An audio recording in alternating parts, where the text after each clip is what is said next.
Bonsoir. Merci. La CEDEAO, on va parler de ça. La CEDEAO s'engage à soutenir la Guinée dans la période de transition, mais exige la transparence de la gestion et l'inclusivité. Quelle est la réaction du gouvernement guinéen? C'est tout à fait normal. Quand vous assistez les pays, les individus, vous apportez toujours votre part d'exigence, ce qui est tout à fait normal. Mais dans les rapports de collaboration que nous avons aujourd'hui, il ne faut pas prendre ça comme quelque chose d'abusé.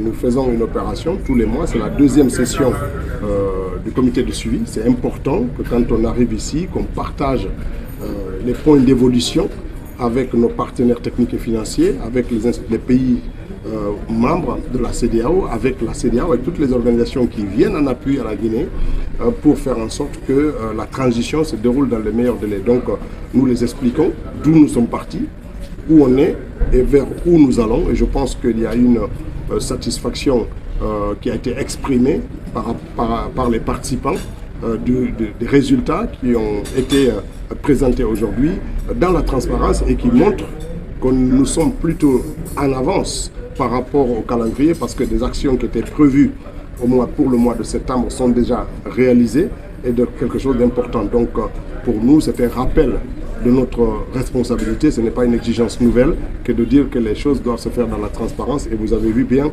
que ce que nous faisons actuellement, ce n'était pas comme ça que ça marchait, que ce soit sur le plan du processus devant conduire au retour des civils au pouvoir, que sur les plans économiques et tout, le gouvernement fait l'effort de la transparence et de l'objectivité dans les différentes actions qu'elle pose. Et la CEDEAO n'a pas prononcé les sanctions, mais elle a plutôt menacé. Quelle est la réponse encore de Conakry? Ne vous focalisez pas sur ça. Chacun est dans sa stature, dans sa position pour dire ce qu'il pense être. Nous ne prenons pas les déclarations de la CEDEAO comme une attaque contre la Guinée, mais comme un motif d'aller encore plus et de faire notre responsabilité, c'est tout. Et vous parlez de satisfaction en ce qui concerne les travaux d'aujourd'hui. Est-ce que vous pouvez nous énumérer quelques passages qui puissent nous... C'est ce qui a été exprimé par les participants. Je pense qu'ils sont mieux placés pour chacun dire son appréciation là-dessus.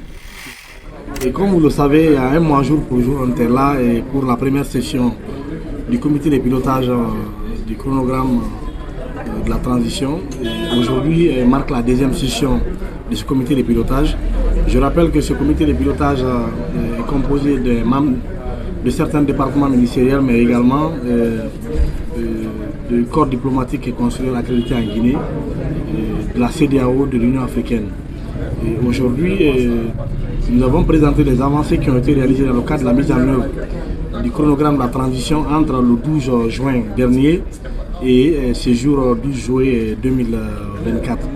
Et au nombre des progrès réalisés dans le cadre du recensement général de la population et de l'habitat, il y a un certain nombre d'équipements qui ont été réceptionnés par l'Institut national des statistiques au ministère du Plan et de la coopération, mais également il y a des agents chargés de faire le processus de la cartographie qui ont été également recrutés et qui vont être formés très bientôt, et plusieurs autres sous-activités qui ont été réalisées. Au niveau du recensement administratif à vocation d'état civil, vous avez d'abord le préalable qu'il fallait lever, c'était la révision du cadre juridique. Et la révision du cadre juridique, cela va sans dire l'élaboration des lois. Donc pendant cette session du comité de pilotage, les deux avant-projets de loi, à savoir la loi portant un régime d'état civil en Guinée et la loi portant identification des personnes physiques en République de Guinée, ces deux avant-projets de loi à date ont été validés et sont transmis au Conseil national de la transition, organe de législation, afin de pouvoir légiférer là-dessus. Mais aussi, il y a un certain nombre d'appels d'offres qui ont été préparés et lancés pour la réalisation des centres intégrés d'état civil et d'identification qui vont servir de structures de base pour le processus de recensement administratif à vocation d'état civil, mais également un certain nombre de dossiers d'appel d'offres pour l'acquisition du matériel pour le recensement administratif à vocation d'état civil, mais également pour l'acquisition du matériel lié à l'établissement des fichiers électoraux, mais aussi d'autres matériels liés au kit qui devaient permettre le processus d'actualisation des données d'état civil qui vont être transposées pour l'élaboration du fichier électoral.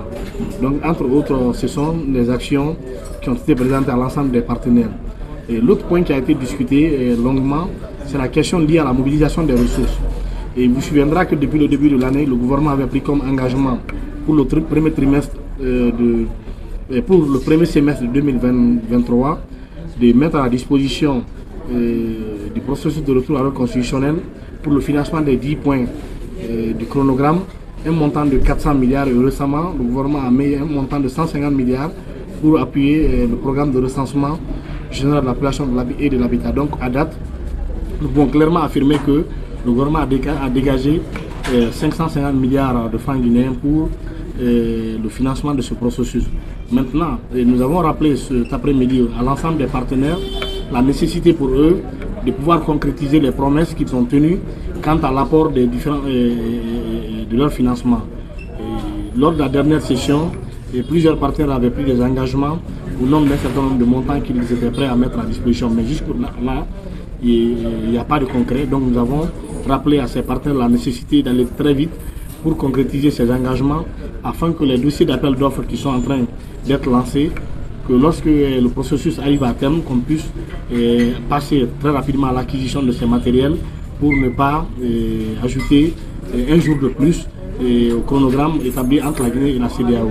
Mais aujourd'hui, ce qui ressort clairement de nos discussions lors de cette session du comité de pilotage, que le gouvernement guinéen, en termes de conduite du processus de retour à l'ordre constitutionnel, en fonction du délai initialement établi dans le compromis dynamique avec la CEDEAO, le gouvernement est beaucoup plus en avance.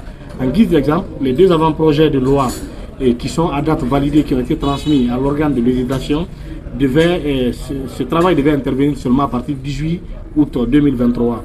Nous sommes aujourd'hui le 12 juillet, ce travail est déjà bouclé, donc c'est pour dire que le gouvernement est beaucoup plus en avance, tel qu'indiqué dans le chronogramme établi avec la CEDEAO. Monsieur le ministre, au terme de votre présentation, quelle a été l'appréciation de vos partenaires et quelles sont les dispositions prises pour rendre plus facile cette mobilisation financière? Oui, comme je le disais, ces partenaires ont encore réitéré leur engagement et ont promis de faire recours à leur pays afin que les engagements qu'ils ont pris puissent être matérialisés le plus tôt que possible afin de ne pas constater de retard dans l'exécution des différents points à venir dans les mois et les jours à venir. Je vous remercie.